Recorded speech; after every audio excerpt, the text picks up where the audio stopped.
ಸರ್ವರಿಗೂ ನಮಸ್ಕರಿಸುತ್ತಾ ತಮಗೆಲ್ಲರಿಗೂ ಅಂತಾರಾಷ್ಟ್ರೀಯ ಯೋಗ ದಿನದ ಶುಭಾಶಯಗಳು. ಯೋಗ ಇದೊಂದು ಅಪ್ರತಿಮ ಕಲೆ. 2014ರಲ್ಲಿ ಪ್ರಧಾನಿ ನರೇಂದ್ರ ಮೋದಿಯವರ ಮಾರ್ಗದರ್ಶನ ಮತ್ತು ಒತ್ತಾಯದ ನಂತರ ವಿಶ್ವಸಂಸ್ಥೆಯ ಸಾಮಾನ್ಯ ಸಭೆ ತನ್ನ 69ನೇ ಅಧಿವೇಶನದಲ್ಲಿ ಜೂನ್ 21ರಂದು ಅಂತಾರಾಷ್ಟ್ರೀಯ ಯೋಗ ದಿನವೆಂದು ಘೋಷಿಸಿತು. ಯೋಗವು ನಮ್ಮ ಪ್ರಾಚೀನ ಸಂಪ್ರದಾಯದ ಅಮೂಲ್ಯ ಕೊಡುಗೆಯಾಗಿದೆ. ಯೋಗವು ಮನಸ್ಸು ಮತ್ತು ದೇಹ, ಚಿಂತನೆ ಮತ್ತು ಕ್ರಿಯೆಯ ಏಕತೆಯನ್ನು ಸಾಕಾರಗೊಳಿಸುತ್ತದೆ. ಜೂನ್ 21, 2015ರಂದು ನವದೆಹಲಿಯಲ್ಲಿ ನಡೆದ ಅದ್ದೂರಿ ಕಾರ್ಯಕ್ರಮದಲ್ಲಿ ಮೊದಲ ಅಂತಾರಾಷ್ಟ್ರೀಯ ಯೋಗ ದಿನವನ್ನು ಆಚರಿಸಲಾಯಿತು. 35,985 ಜನ ಭಾಗವಹಿಸುವ ಮೂಲಕ ಈ ದಿನವು ಗಿನ್ನಿಸ್ ವಿಶ್ವ ದಾಖಲೆಯನ್ನು ಸಾಧಿಸಿದೆ. ಇದೊಂದು ಮಹತ್ವದ ಮೈಲಿಗಲ್ಲಾಗಿದ್ದು ನಾವಿಂದು 11ನೇ ವಾರ್ಷಿಕೋತ್ಸವವನ್ನು ಆಚರಿಸುತ್ತಿದ್ದೇವೆ. ಸನಾತನ ಹಿಂದೂ ಧರ್ಮವು ಧರ್ಮ ಎನ್ನುವುದಕ್ಕಿಂತ ಅತ್ಯುತ್ತಮ ಜೀವನ ಪದ್ಧತಿ. ಮನುಷ್ಯ ಹೇಗೆ ತನ್ನ ಬದುಕನ್ನು ನಡೆಸಬೇಕು, ಮಾನವನಾಗಿ ಜನಿಸಿದ ಮೇಲೆ ನಾವು ಆಚರಿಸಬೇಕಾದ ಆಚಾರ, ವಿಚಾರ, ರೀತಿ ನೀತಿಗಳ ಸಂಪೂರ್ಣ ಮಾಹಿತಿಯೇ ಸನಾತನ ಧರ್ಮ. ಯೋಗದಲ್ಲಿ ಬಳಸುವ ಅದ್ಭುತ ಅಗೋಚರ ಶಕ್ತಿಯ ಆಗರವಾಗಿರುವ ಸ್ವರವೇ ಓಂಕಾರ. ಜಗತ್ತಿನ ಸೃಷ್ಟಿಗೂ ಮೊದಲು ಅಂಧಕಾರದಲ್ಲಿದ್ದ ವಿಶ್ವದಲ್ಲಿ ಜ್ಯೋತಿ ಸ್ವರೂಪವಾದ ಬೆಳಕಿನ ಚಿಲುಮೆಯೊಂದು ಬೆಳಕನ್ನು ಹೊರಸೂಸಿತು. ಆಗ ಝೇಂಕರಿಸಿದ ಸ್ವರವೇ ಓಂಕಾರ. ಇತ್ತೀಚಿನ ಸಂಶೋಧನೆಯೊಂದರಲ್ಲಿ ಅಮೆರಿಕಾದ ಬಾಹ್ಯಾಕಾಶ ಸಂಶೋಧನಾ ಸಂಸ್ಥೆ ನಾಸಾ ತಿಳಿಸಿರುವುದೇನೆಂದರೆ, ಸೂರ್ಯಮಂಡಲದಿಂದ ಸದಾ ಹೊರಹೊಮ್ಮುವ ಶಬ್ದ ತರಂಗವು ಓಂಕಾರದಂತೆ ಕೇಳುತ್ತದೆ ಎಂದು. ಈ ಮೂಲಕ ಜಗತ್ತಿನ ಸೃಷ್ಟಿಗೂ ಮೊದಲು ಓಂಕಾರದ ಇರುವಿಕೆ ಸಾಬೀತಾದಂತೆ.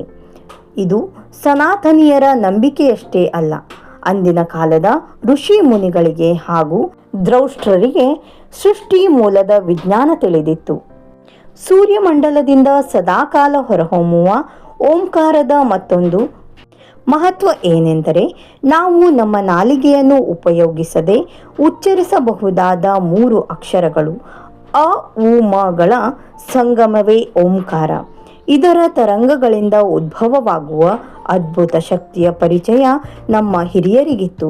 ಸನಾತನ ಭಾರತೀಯ ಋಷಿ ಮುನಿಗಳು ಸಂಯೋಜಿಸಿದ್ದ ಯೋಗಕ್ಕೆ ಒಂದು ವಿಶೇಷ ಭಾಷ್ಯವನ್ನು ಬರೆದು ಅದನ್ನು ಶ್ರೀಸಾಮಾನ್ಯರು ಅರಿಯುವಂತೆ ಮಾಡಿದವರು ಪತಂಜಲಿ ಮಹರ್ಷಿಗಳು.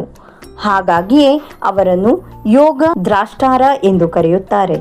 ಯೋಗೇನ ಚಿತ್ತಸ್ಯ ಪದೇನ ವಾಚಾಂ ಮಲಂ ಶರೀರಸ್ಯ ಚ ವೈದ್ಯಕೇನಾಂ ಯೋಪಾಕರೋತ್ತಂ ಪ್ರವರಂ ಮುನೀನಾಂ ಪತಂಜಲಿಂ ಪ್ರಾಂಜಲಿಂ ರಾನತೋಸ್ಮಿಂ. ಔಷಧದ ಮೂಲಕ ದೇಹಾಲಸ್ಯವನ್ನು ಇಲ್ಲವಾಗಿಸುವ, ವ್ಯಾಕರಣದ ಮೂಲಕ ಮಾತಿನ ಕಲ್ಮಶಗಳನ್ನು ನಿವಾರಿಸುವ ಹಾಗೂ ಯೋಗದ ಮೂಲಕ ಚಿತ್ತ ಶುದ್ಧ ಮಾಡುವ ಪತಂಜಲಿ ಮಹರ್ಷಿಗೆ ನಮನಗಳು ಎಂಬುದು ಈ ಶ್ಲೋಕದ ಅರ್ಥ. ಅಷ್ಟಾಂಗ ಯೋಗದ ಆದ್ಯ ಪುರುಷನಿಗೆ ಸಾಷ್ಟಾಂಗ ಎರಗುವ ವಿನಮ್ರ ಭಾವ ಈ ಶ್ಲೋಕ. ಭಾರತೀಯ ಪರಂಪರೆಯಲ್ಲಿ ಬಂದ 6 ಪ್ರಮುಖ ದರ್ಶನಗಳ ಪೈಕಿ ಪತಂಜಲಿ ಯೋಗ ದರ್ಶನವೂ ಕೂಡ ಒಂದು. ಹಾಗಂತ ಯೋಗವನ್ನು ಕಂಡುಹಿಡಿದವರೇ ಪತಂಜಲಿ ಮಹರ್ಷಿಗಳು ಎಂದಲ್ಲ. ಪತಂಜಲಿ ಮಹರ್ಷಿಗಳಿಗಿಂತ ಸಾವಿರಾರು ವರ್ಷಗಳ ಹಿಂದೆಯೇ ಭಾರತ ಎಂಬ ಪುಣ್ಯಭೂಮಿಯಲ್ಲಿ ಯೋಗಾಭ್ಯಾಸವು ರೂಢಿಯಲ್ಲಿತ್ತು. ವಿಭಿನ್ನ ರೀತಿಯ ಯೋಗಾಭ್ಯಾಸಗಳನ್ನು ಒಟ್ಟುಗೂಡಿಸಿ ಸಮೀಕರಿಸಿದವರು ಪತಂಜಲಿ ಮಹರ್ಷಿಗಳು. ಶಿವ ಸಂಹಿತ, ಘೇರಂಡ ಸಂಹಿತಾ ಗ್ರಂಥಗಳು ಕೂಡ ತಮ್ಮದೇ ರೀತಿಯಲ್ಲಿ ಯೋಗವನ್ನು ಪ್ರತಿಪಾದಿಸಿದೆ. ಪತಂಜಲಿ ಮಹರ್ಷಿಗಳು ಯೋಗವನ್ನು 8 ಹಂತಗಳಲ್ಲಿ ನಿರೂಪಿಸಿದರೆ, ಘೇರಂಡ ಸಂಹಿತದಲ್ಲಿ 7 ಹಂತಗಳಲ್ಲಿ ಯೋಗವನ್ನು ನಿರೂಪಿಸಲಾಗಿದೆ. ಹಾಗೆ ಕಠೋಪನಿಷತ್ನಲ್ಲಿಯೂ ಯೋಗದ ಉಲ್ಲೇಖವಿದೆ. ವಿಶೇಷ ಎಂದರೆ ಪತಂಜಲಿ ಯೋಗ ಸೂತ್ರಗಳಿಗೂ ಮೊದಲೇ ಮೈತರಾಯಣಿಯ ಎಂಬ ಉಪನಿಷತ್ 6 ಹಂತದ ಯೋಗ ಸೂತ್ರಗಳನ್ನು ವಿವರಿಸಿದೆ. 20ಕ್ಕೂ ಹೆಚ್ಚು ಭಾರತೀಯ ಉಪನಿಷತ್ಗಳಲ್ಲಿ ಯೋಗದ ಉಲ್ಲೇಖಗಳಿವೆ. ಪತಂಜಲಿಯ ನಂತರ ಭಾರತದಲ್ಲಿ ವೈವಿಧ್ಯಮಯ ಯೋಗ ಶಿಕ್ಷಣ ಕೇಂದ್ರಗಳು ಹುಟ್ಟಿಕೊಂಡು ಯೋಗ ಹೊಸ ರೂಪವನ್ನು ಪಡೆಯಿತು.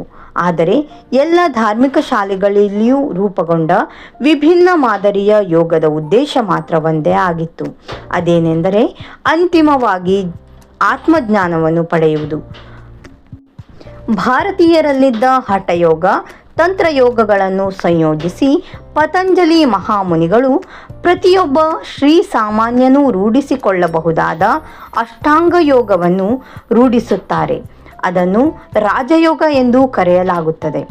ಯಮ, ಇಂದ್ರಿಯ ನಿಗ್ರಹ, ನಿಯಮ, ಆಚರಣೆ, ಆಸನ, ಭಂಗಿ, ಪ್ರಾಣಾಯಾಮ, ಉಸಿರಾಟದ ನಿಯಂತ್ರಣ, ಪ್ರತ್ಯಾಹಾರ, ಇಂದ್ರಿಯಗಳ ಹಿಂಪಡೆದುಕೊಳ್ಳುವಿಕೆ, ಧಾರಣ, ಏಕಾಗ್ರತೆ, ಧ್ಯಾನ, ಸಮಾಧಿ, ಹೀರಿಕೊಳ್ಳುವಿಕೆ ಎಂಬ 8 ಬಗೆಯ ಅಷ್ಟಾಂಗ ಯೋಗವನ್ನು ವ್ಯಾಖ್ಯಾನಿಸಿದ್ದಾರೆ. 8 ಅಂಗಗಳು ಅಂತರಂಗದಿಂದ ಬಹಿರಂಗದ ಕಡೆಗೆ ಅನುಕ್ರಮವಾಗಿ ರೂಪಿಸಲಾಗಿದೆ. ಇದರಿಂದ ದೇಹ, ಮನಸ್ಸು ಮತ್ತು ಆತ್ಮಶಕ್ತಿಯನ್ನು ಜಾಗೃತಗೊಳಿಸಿ ಆ ಮೂಲಕ ಮೋಕ್ಷ ಪಡೆಯುವುದು ಅಷ್ಟಾಂಗ ಯೋಗದ ಮೂಲ ಆಶಯ. ಹಠಯೋಗದಲ್ಲಿ ದೇಹ ಮತ್ತು ಮನಸ್ಸನ್ನು ದೃಢಪಡಿಸುವ ಕಠಿಣ ಮಾರ್ಗಗಳನ್ನು ಅನುಸರಿಸಲಾಗುತ್ತದೆ. ಹಿಂದೆ ಯೋಗಾಭ್ಯಾಸವು ಕೇವಲ ಋಷಿಮುನಿಗಳು ಹಾಗೂ ಸಾಧು ಸಂತರಲ್ಲಿ ಮಾತ್ರ ಪ್ರಚಲಿತದಲ್ಲಿತ್ತು. ಅದರಲ್ಲಿಯೂ ಹಠಯೋಗವನ್ನು ನಾಥಪಂಥದ ಸಾಧುಗಳು ತಮ್ಮ ಬದುಕಿನ ಭಾಗವನ್ನಾಗಿಸಿಕೊಂಡಿದ್ದರು.